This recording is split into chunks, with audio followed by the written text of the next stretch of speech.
In my presentation, I will be comparing the medieval expectations of women, medicine, and the social hierarchy to modern expectations. I feel it is important to start by describing what exactly is considered medieval times.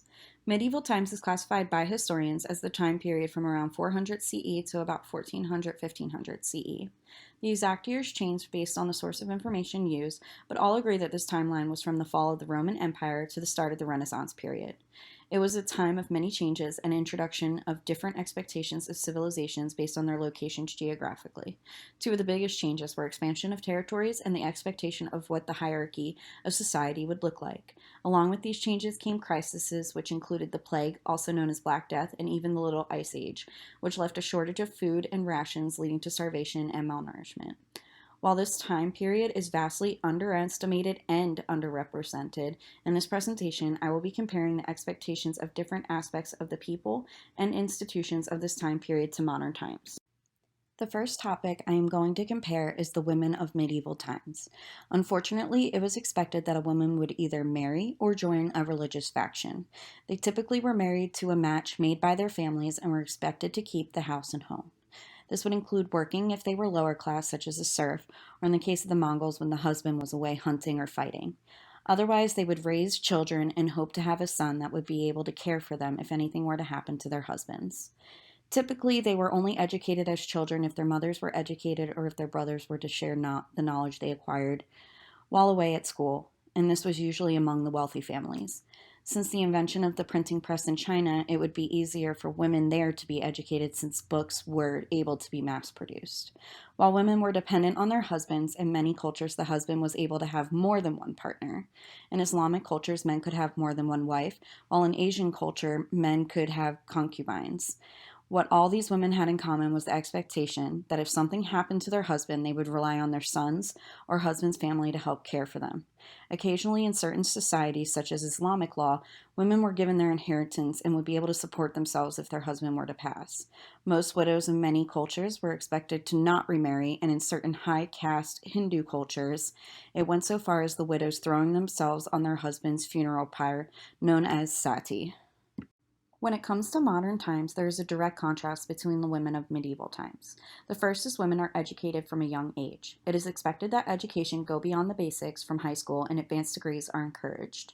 Another difference is the independence modern women have.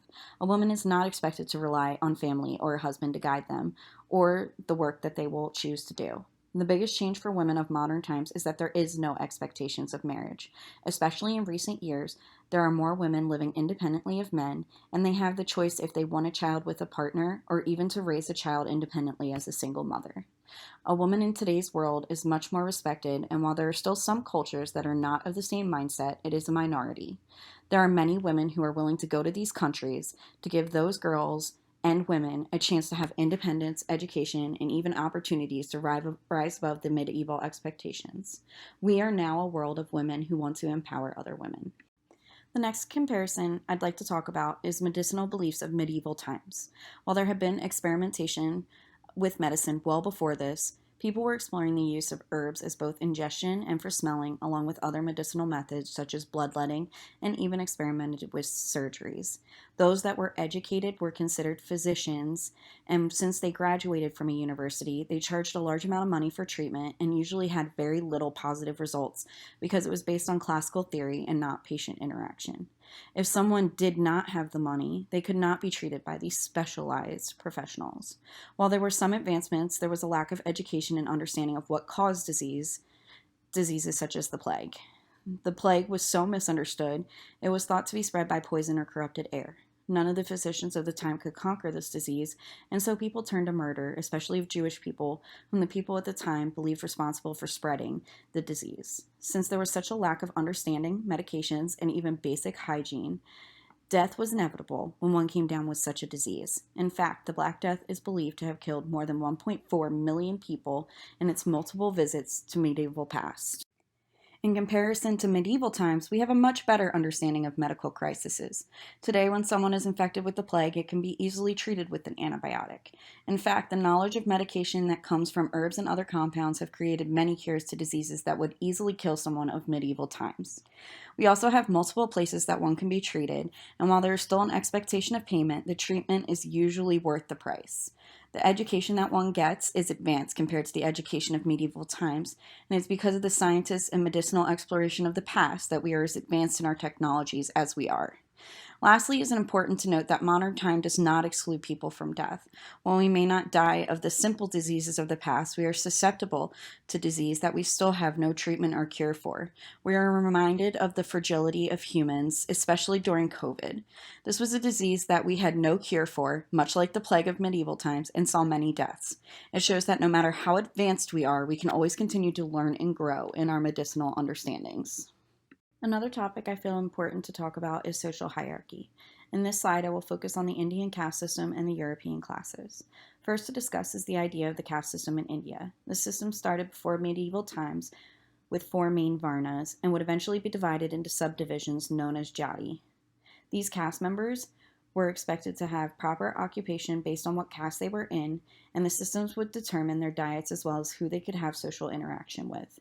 Marriage outside of the same caste was not acceptable, and each of these castes would have its own governing body that would enforce the rules of the caste. If anyone did not live up to these rules, they would be outcasted, which was a hard life to live. While India had caste systems, Europe had the idea of classes, which were not quite so structured. In medieval times, there were those who prayed, those who fought, and those who would work.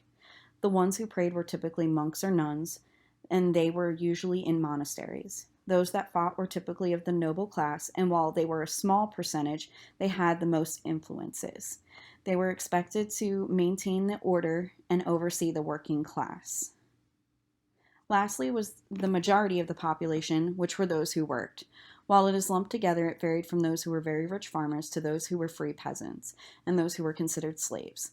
Most of the workers were known as serfs and would be laborers for the lords of the land. Once born a serf, typically one would die a serf. There were towns of peasants where people would mingle and ultimately could marry and have a family. While the classes and caste systems were different, they had one commonality. Those who were born to certain caste or class were expected to remain there. The opportunity to grow and become someone other than what they were born was not a possibility. Unlike medieval times, we in modern times don't have set social hierarchies. That being said, there are certain socio-economic classes that people tend to fall under. The beauty of modern times is that even though someone may be born into a certain socio-economic class, they are encouraged to be whoever they want to be. There is no limitations to what someone can do and no preconceived expectations. That being said, we have been known for three economic classes. The first one would be the 1%. These people are the rich and the famous. They are actors, sports players, entrepreneurs, politicians, and heirs and heiresses of what we consider old money. While they make up a small part of the population, they have a great amount of influence on society. The next socioeconomic class is the middle class. We consider these the general population. These are the people that hold everyday jobs that keep society working. While the money may not be the same as billion and millionaires, this class is able to afford their way of living comfortably. Lastly is the poor economic class. Usually, these people come from a poor living situation and have very little opportunities to overcome this economic status. They come from inner cities with dangerous living conditions and an unequal opportunity for education.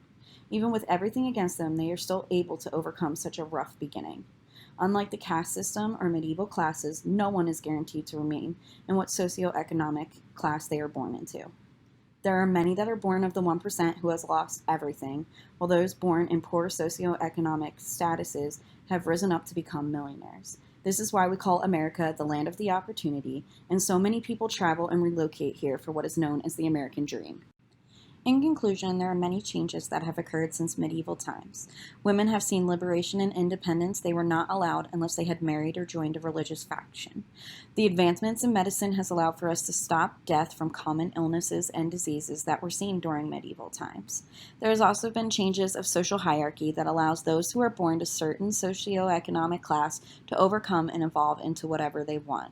Overall, while there have been major changes that can be compared, we see that many of the foundations of where we are as a society now has come from where we have been.